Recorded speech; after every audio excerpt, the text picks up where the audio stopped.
Bonjour à toutes et à tous, je suis Virginie Baumann et j'ai le plaisir de vous accueillir aujourd'hui sur Instant Cactus, le podcast qui donne la parole à des individus inspirants, au parcours remarquable.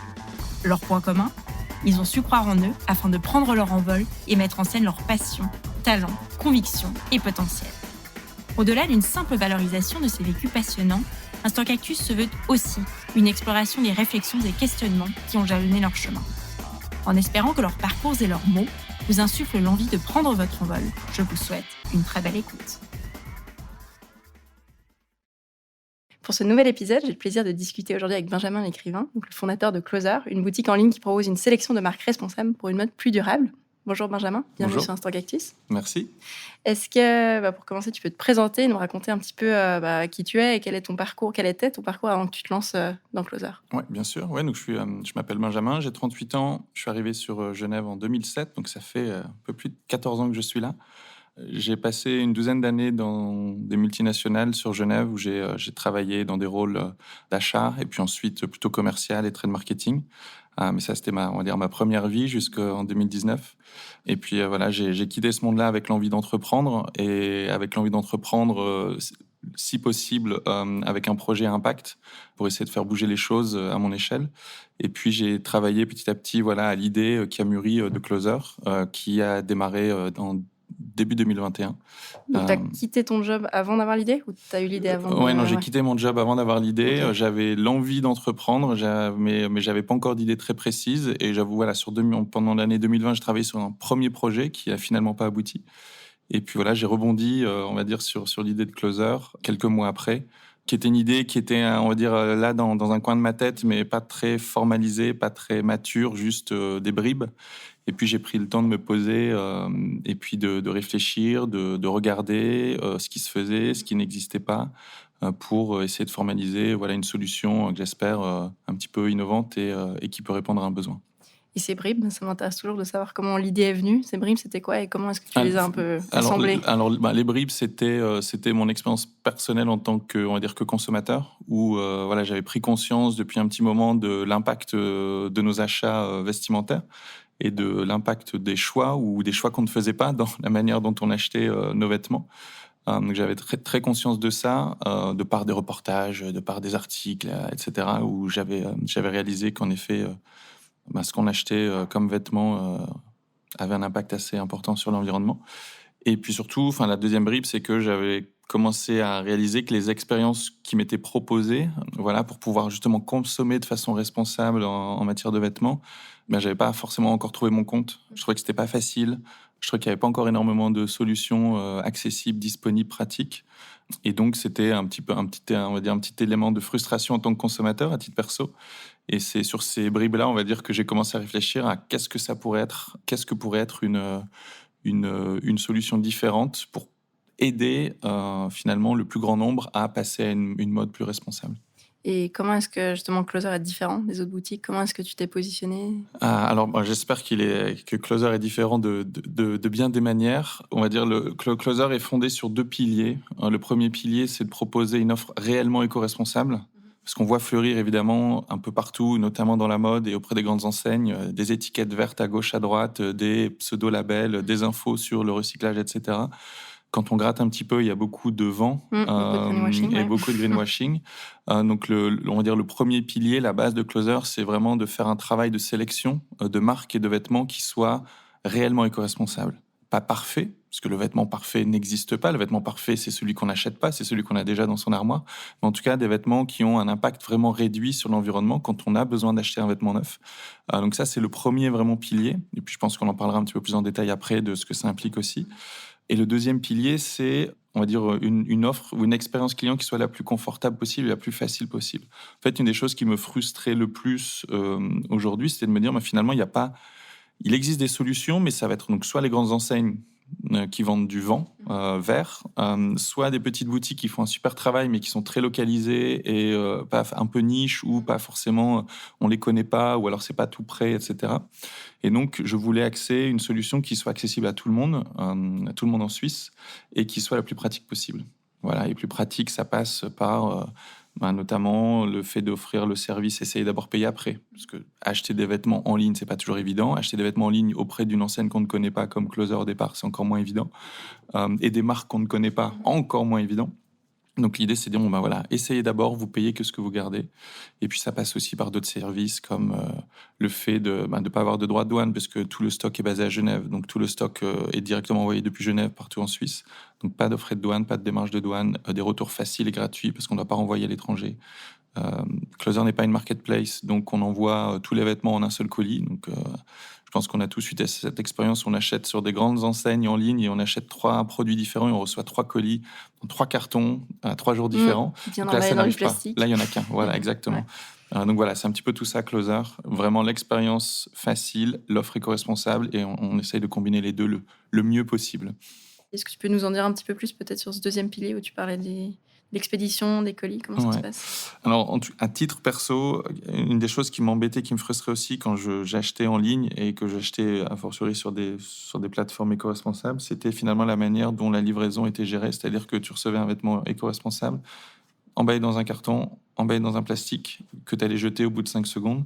Et je trouvais ça dommage de faire presque toute la démarche, mais que finalement la dernière petite touche soit pas cohérente avec le reste de l'offre.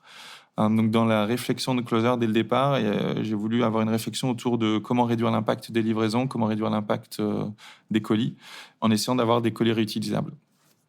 C'est-à-dire des colis que les gens ne vont pas jeter une fois qu'ils l'ont reçu, mais qui vont me renvoyer et que je vais pouvoir réutiliser une semaine après pour livrer quelqu'un d'autre ailleurs en Suisse. Et j'ai eu la chance de rencontrer une entreprise genevoise qui s'appelle Serica, qui est spécialisée dans l'upcycling, dans la réutilisation de déchets, on va dire, et qui a pu fabriquer pour moi et pour une autre entreprise locale dans la mode éco-responsable des colis 100% réutilisables à partir de matières recyclées. Donc très simplement, ce sont des colis que le client va recevoir, il garde ses vêtements, le colis il le replie, il le remet dans une petite pochette qui est déjà intégrée au colis, qui est déjà affranchie à l'adresse de Closer. Il a qu'à la glisser dans une boîte aux lettres et elle me revient 2-3 jours plus tard ici au bureau de Closer. Et donc, qui me permet de la réutiliser la fois d'après. Donc, je ne jette rien, le client ne jette rien, et on réutilise des colis qui ont été fabriqués uniquement avec des matières déjà, on va dire, recyclées. Donc, c'est tout bénef pour la planète. Et puis, c'est très apprécié des clients qui se disent, OK, voilà, cette entreprise, cette solution en ligne, Closer, essaye vraiment d'être le plus cohérent possible dans son approche et ne fait pas du greenwashing à vendre des vêtements pseudo-verts, mais fait l'effort aussi, parce que c'est un coût financier pour moi, évidemment, que les colis me reviennent, mais fait l'effort pour nous proposer une solution la plus cohérente possible d'un point de vue écologique. Je suis conscient aussi que Closer, on va dire, qui est une solution de vente de vêtements neufs, n'est qu'une partie du puzzle ou qu'une partie de la solution pour un dressing vraiment engagé. Si on veut vraiment avoir une attitude 100% responsable autour de son dressing, ça passe évidemment par commencer par réduire le nombre de vêtements qu'on a dans son dressing et n'avoir que des pièces qu'on a envie de garder et de mettre et pas des vêtements qu'on a là peut-être au cas où et qu'on ne met jamais. Ça passe par acheter moins et mieux, là où Closer propose une solution, mais c'est aussi acheter de la seconde main pour pouvoir réutiliser des vêtements qui sont déjà existants plutôt que d'acheter des vêtements qui vont être créés pour moi. Ça passe aussi par le soin qu'on prend autour de ces vêtements, donc comment on augmente leur durée de vie, comment on va les réparer, comment on va les faire durer, plutôt que de les jeter dès qu'il y a un petit truc qui va plus, un petit trou, etc. Ça passe aussi par la manière dont on les lave et dont on en prend soin, comment on les lave de manière responsable. Évidemment, maintenant, je pense que tout le monde est au courant de, voilà, il faut laver le plus possible à basse température, mais quelle lessive on utilise? Est-ce qu'on peut éviter le sèche-linge pour réduire la consommation d'énergie, etc. Le cycle finalement de nos vêtements et le cycle du dressing passe par de multiples étapes. Closer est une partie de la solution, mais n'est pas la solution. On veut juste s'inscrire dans finalement cet ensemble d'outils pour que le dressing soit le plus responsable possible. C'est intéressant parce que sur la suite de mes questions, je voulais orienter justement qu'est-ce que ça veut dire éco-responsable et c'est quoi une marque responsable? Parce qu'on pense spontanément à la transparence sur la partie confection, notamment en matière de conditions de travail de celles et ceux qui font tes vêtements. Il y avait d'ailleurs cette campagne, je pense que tu l'as vu, mais I Made Your Clothes, qui a fait le tour de la planète. C'est ce mouvement, la Fashion Revolution, qui est un mouvement global. Ce que je trouve génial, mais en fait, pour moi, c'est que la partie limite émergée de l'iceberg. Il y a aussi tous les autres aspects de la marque éco-responsable, que ce soit sur le transport, les intermédiaires, la fin de vie des produits. Donc pour toi, c'est quoi une marque en fait responsable, éco-responsable? Alors, en tout cas pour Closer, les marques éco-responsables qu'on décide de proposer, elles doivent correspondre répondre à 3 critères. Le premier critère, c'est vraiment d'adopter les principes de la slow fashion et qui implique notamment le fait de ne pas sortir des collections toutes les 3 semaines ou tous les mois, mais d'avoir une, maximum 2 collections par an, donc une collection printemps-été, une collection automne-hiver, et même d'aller au-delà, c'est-à-dire ce sont des marques qui vont reproposer les mêmes modèles d'année en année, donc on va dire des collections relativement intemporelles, pour ne pas créer forcément de nouveaux besoins, de nouvelles envies, ne pas céder aux achats impulsifs, mais vraiment être dans l'achat raisonnable. Pas de surproduction. Et pas de surproduction. Ouais. Ça, c'est le premier critère. Le deuxième critère, ça va être le lieu de production des vêtements. En tout cas, nous, on a fait le choix de ne proposer que des marques qui confectionnent à moins de 1500 km autour de la Suisse. Alors, je ne vais pas dire qu'il n'existe aucune marque éco-responsable, que ce n'est pas éco-responsable si c'est produit plus loin. Simplement, pour nous, c'était important de faire ce choix de dire aux clients qui vont venir sur le site, sachez que votre vêtement a été fabriqué pas très loin. Évidemment, on peut pas. Le local en vêtements, c'est très difficile. Voilà, c'est pas comme l'agriculture. Non, t'es obligé de placer le curseur quand même. Voilà, le curseur, ouais. On l'a déplacé à 1500 km, ce qui fait que la plupart des vêtements sont fabriqués en Italie, au Portugal, en France, afin d'avoir ces circuits courts, entre guillemets, de livraison, de distance de transport, mais aussi d'avoir cette garantie ou cette sécurité au niveau des conditions de travail. On sait qu'évidemment, un vêtement qui a été fabriqué en France ou au Portugal répond pas aux mêmes normes sociales, salariales, environnementales qu'un vêtement fabriqué en Chine, au Vietnam, au Bangladesh, même si des marques qui vont produire là-bas font extrêmement attention. Ça, c'est le deuxième critère. Et le troisième critère, ça va être les matières dans lesquelles les vêtements vont être produits. On veut proposer que des vêtements qui sont fabriqués dans des matières durables, donc pas 5% ou 10% de coton bio, mais au moins 90%, voire plus, de matières vraiment durables. Et puis, on décline cette définition de durable en 3, on va dire, sous-familles, soit les matières recyclées, donc des marques qui vont réussir à recycler du coton, à recycler du cachemire ou d'autres matières pour en faire de nouveaux vêtements, soit des matières ce qu'on appelle upcyclées, donc l'upcycling ou surcyclage si on fait du bon français, qui sont des marques qui vont aller chercher soit des chutes de production, soit des rouleaux de tissu qui ont un léger défaut et que l'industrie, on va dire mainstream, ne va pas vouloir utiliser et à qui elles vont donner finalement une seconde vie ou une seconde chance en les transformant en série limitée ou en collection de vêtements, là où ces rouleaux ou ces chutes auraient fini dans un incinérateur ou au fond d'un stock à pourrir. Et la troisième sous-famille, ça va être, on va dire, de manière un peu plus conventionnelle, coton bio-labellisé, du lin, du chanvre, du tencel, qui sont des matières, on va dire, vierges, neuves, mais qui ont un impact environnemental bien moindre dans le processus de culture et de production du tissu. Et le après, est-ce que c'est quelque chose que tu prends en compte ? Comment est-ce que les marques aussi envisagent de, par exemple, récupérer les vêtements ou, je sais pas, leur donner une deuxième vie ? Ça existe, des marques comme ça ? Oui, ça existe, mais alors, certaines marques que l'on propose ont de leur côté mis en place un système, on va dire, circulaire de récupération auprès de leurs anciens clients, des jeans par exemple, ou même un système de leasing, on va dire où tu loues ton jean, à la fin de l'année, tu le rends à la marque, elle en refait un nouveau jean, et puis donc voilà, donc certaines marques le font parce que ça rentre totalement dans leur ADN et dans leur philosophie de dire voilà, on va essayer d'utiliser le moins de matières nouvelles, on va essayer d'utiliser le plus de matières existantes parce que ces matières ont encore une vie, une deuxième vie, une troisième vie, surtout des matières, on va dire, comme le coton où tu peux le recycler 3 ou 4 fois. Oui, la fibre va se rétrécir un petit peu à chaque utilisation, donc tu ne peux pas utiliser que du coton recyclé, mais tu peux faire en sorte que ton coton ait une durée de vie bien plus importante que l'utilisation une seule fois dans un seul vêtement. Après, au sein de Closer, on n'est pas encore... on démarre. Il y a beaucoup de choses qu'on aimerait faire, notamment pouvoir faciliter cette circularité, pouvoir récupérer les anciens vêtements de nos clients et faire en sorte de les réintroduire dans le circuit, on va dire, de production.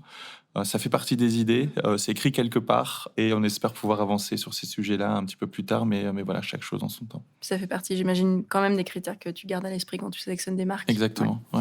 Est-ce que c'est compliqué justement de trouver ces marques ? Alors oui et non.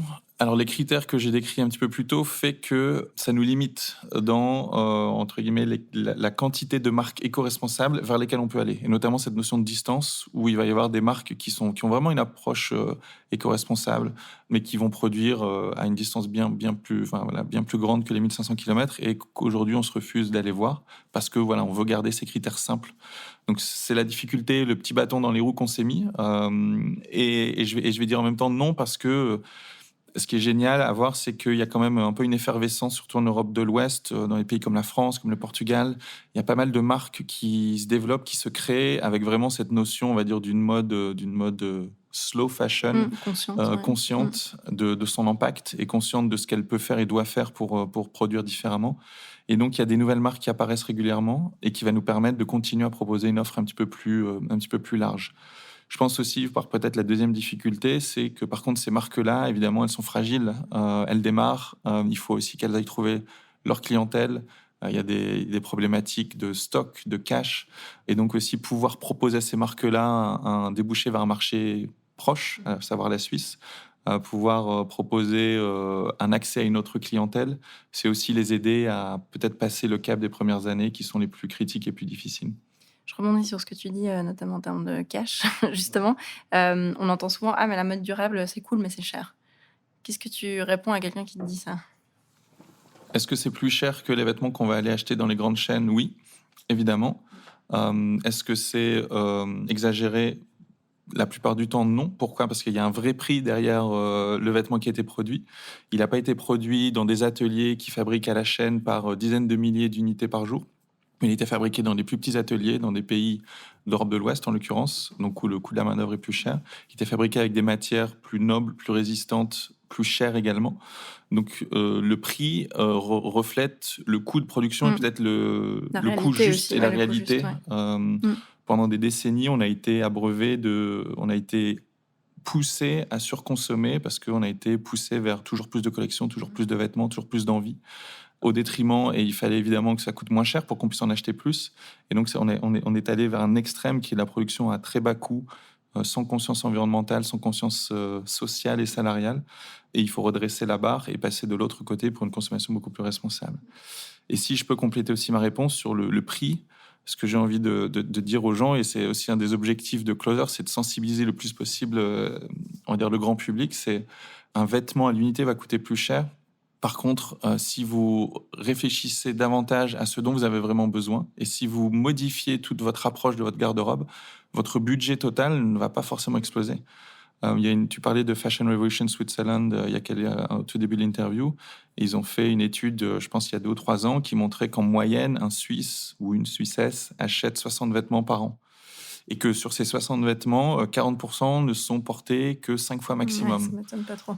Donc, si on réduit déjà drastiquement et qu'on passe de 60 vêtements achetés à 20, 25 vêtements achetés, et que oui, les 20, 25 vêtements achetés, une partie, on va les acheter en seconde main, donc pas forcément plus cher.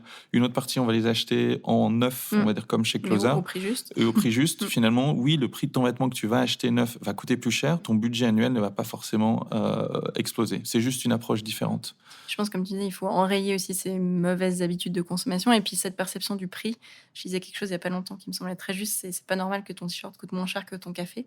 Mais en fait, ça fait des décennies qu'on nous habitue. En fait, oui, ton t-shirt est moins cher que ton café. Mais je pense que c'est une perception qu'il faut travailler. Ça, tu as l'impression du côté de, bon, peut-être ta clientèle, en guillemets, elle est ciblée, donc elle est déjà engagée, acquise à ta cause. Est-ce que tu as l'impression dans ta communication que c'est difficile justement de changer les perceptions, les habitudes? Oui, je pense que c'est difficile. Oui, c'est difficile. En effet, j'ai déjà reçu plusieurs commentaires sur, oui, à ce prix-là, non merci, voilà, pour un jean. Il y a évidemment des freins, il y a des réticences. Évidemment, un vêtement qui va coûter plus cher que ce que tu as eu l'habitude de voir pendant des années et des années, tu vas te dire, ouais, je suis pas sûr.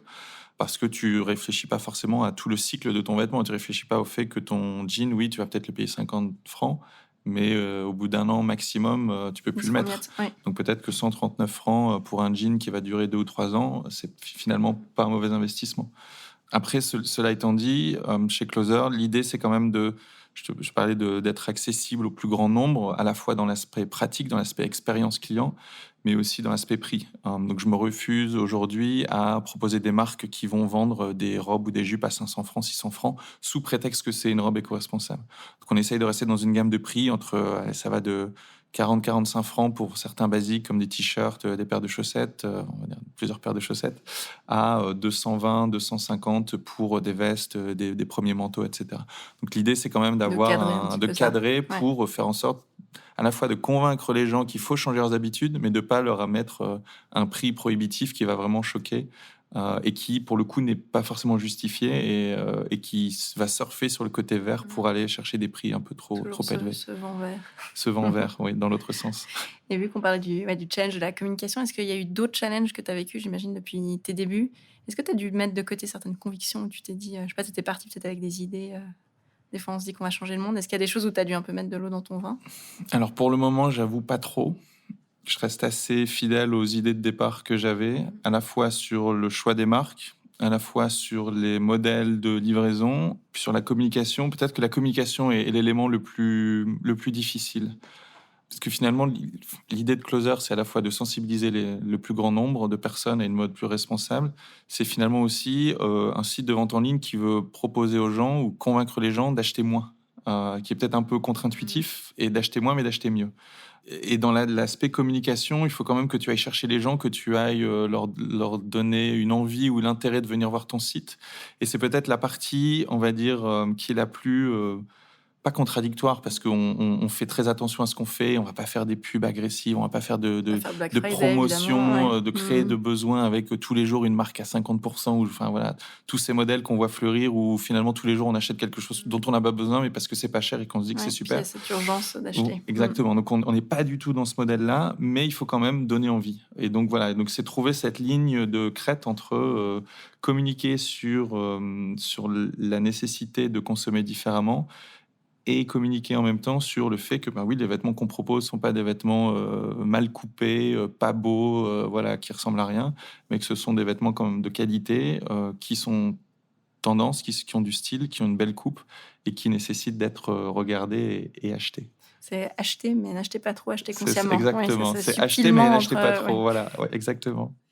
On parlait tout à l'heure de labels, enfin tu l'as évoqué très rapidement. J'étais curieuse de savoir ce que tu en pensais. Est-ce que les labels, c'est des vrais guides à la consommation, ou moi, en tant que consommatrice, je peux on dit même y rattacher de manière fiable, ou pour toi, c'est un peu des dénominations, je vais y arriver, opaques? Comment tu vois ça et comment tu t'en sers aussi, toi, comme critère par rapport aux marques que tu sélectionnes?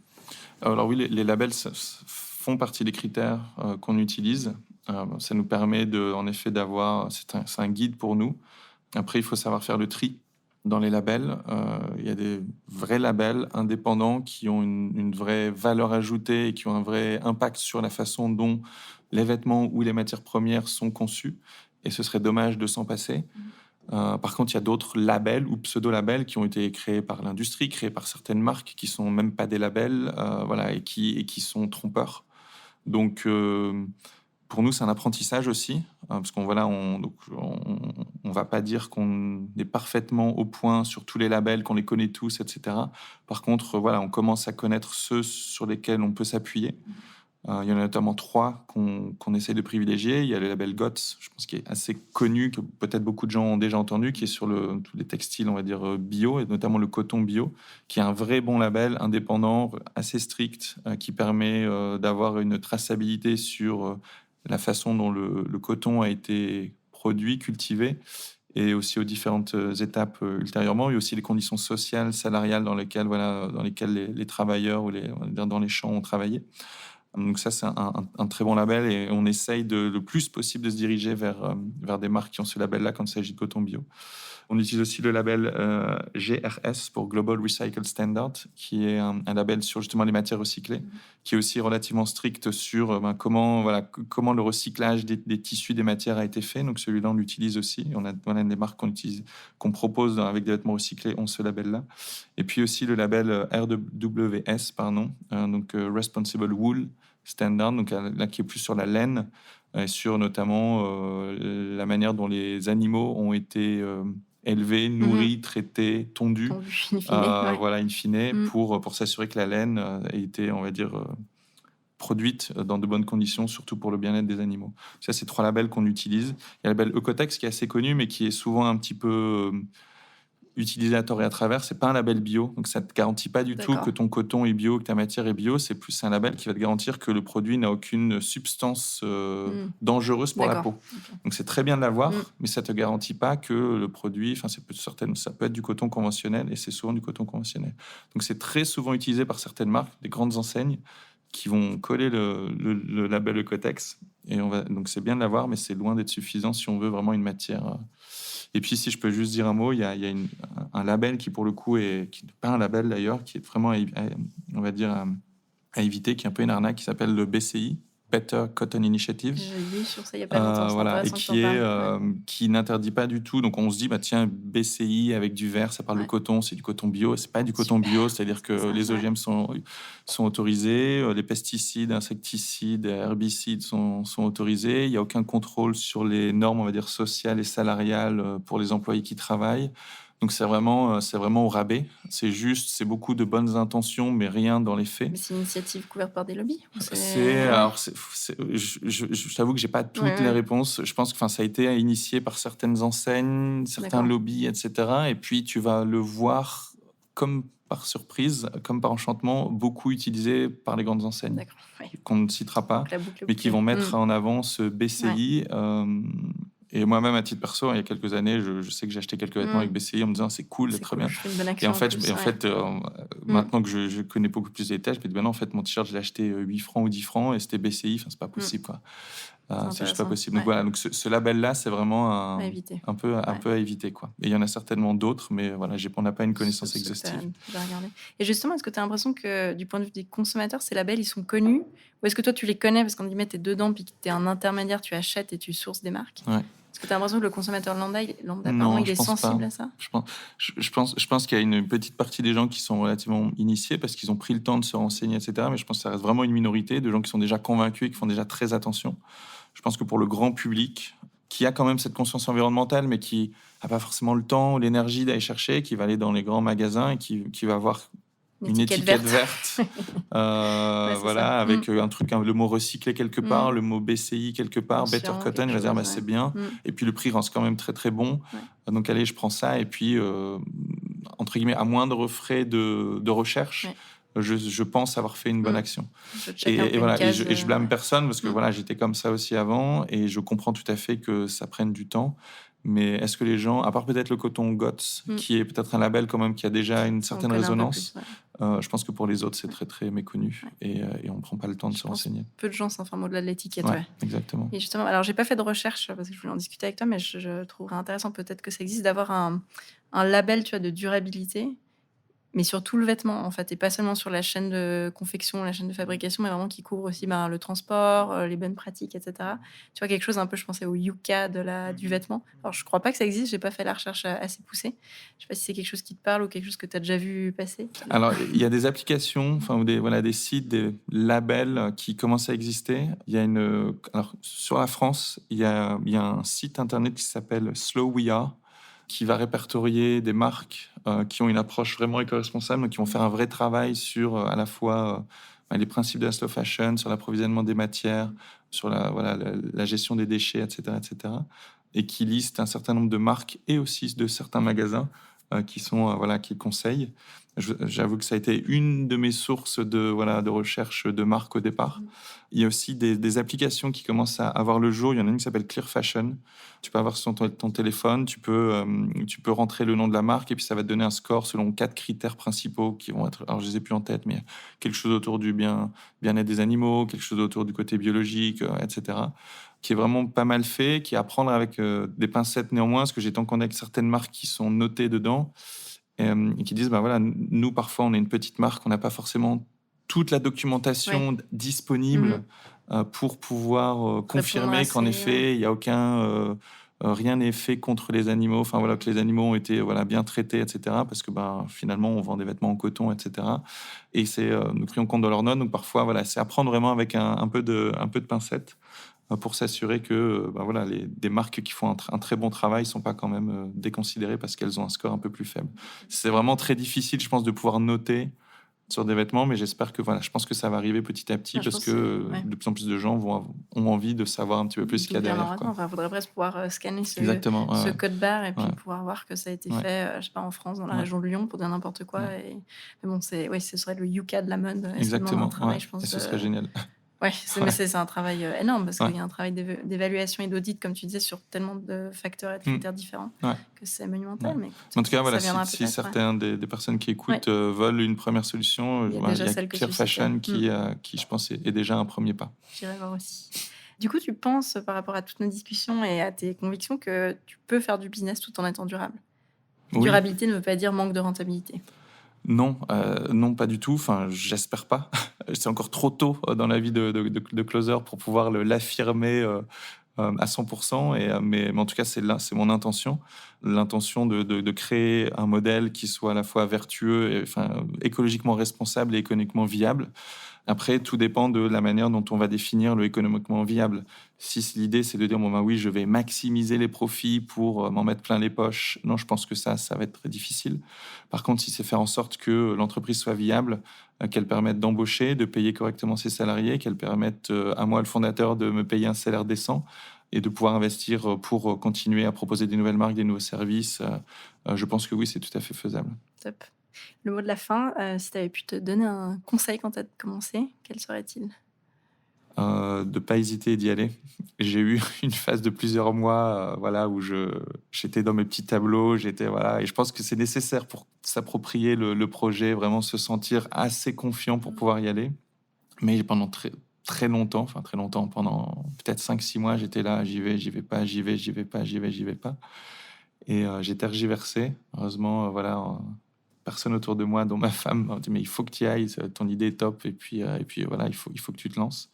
Et j'ai bien fait, parce qu'en fait, tu te rends compte que oui, tu commences à pédaler sans avoir toutes les pièces sur ton vélo, mais c'est la meilleure manière de faire certaines erreurs dont tu apprends, de pas être parfait et d'apprendre. Et puis aussi, c'est la meilleure manière finalement de lancer. Et je pense que quand tu essayes de lancer un tel projet avec une ambition écologique de proximité, tu aussi retrouves au départ, en tout cas, une clientèle qui est aussi bienveillante et compréhensive.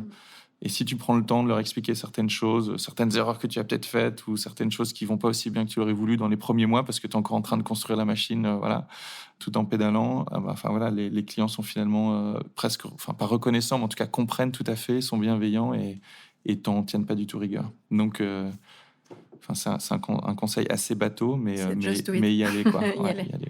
Et si on veut découvrir Closer, où est-ce qu'on peut te suivre, enfin découvrir le concept? Alors le plus simple, c'est d'aller sur le site www.closer.ch. Closer, ça s'écrit CLOTHER.